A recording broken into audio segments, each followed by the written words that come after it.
ნაქირავები ბინის რემონტი. ბინ იხდის ნაქირავები ბინის რემონტის ხარჯებს. ძალიან მარტივი პრინციპია ამ შემთხვევაში. თუ ნაქირავები ბინის რემონტისას ჩვენ ვეხებით არსებით კონსტრუქციულ ცვლილებებს, მაგ შემთხვევაში ხარჯებს გაიღებს მესაკუთრე. იმ შემთხვევაში თუ მოქირავნე განახორციელებს სვლადი ნივთების გარემონტებას, გაკეთებას, შექმნას, მათ შორის გადაკეთებას, ამ ხარჯებს გაიღებს თავად დამქირავებელი. მაგალითად, იმ შემთხვევაში დამქირავებელმა შეცვალა ონკანი, გამოცვალა სახელური კარის ან გასაღების სისტემა, მაგ შემთხვევაში ხარჯებს გაიღებს ზიანად დამქირავებელი. იმ შემთხვევაში თუ მაგალითად სარემონტო სამუშაოები მოითხოვს ფანჯრის ღიობის ცვლილებას, კარების ღიობის გადმოტანას, აბაზანის მოწყობას, კედლების გალესვა, გათეთრებას, იმიტომ რომ თუნდაც ზედა სართულიდან წყალი ჩამოვიდა და დაზიანდა თუნდაც ჭერი.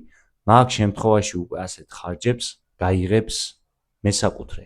მაგრამ ნებისმიერი ასეთი დათქმა ძალას კარგავს, თუ მხარეები არიან შეთანხმებულები, მათ შორის წინასწარ არის შეთანხმებული სარემონტო სამუშაოების შესაძლებლობა და ასევე წინასწარ არის გათვალისწინებული, რომელი მხარე რა ოდენობით გაიღებს სარემონტო სამუშაოების ხარჯებს.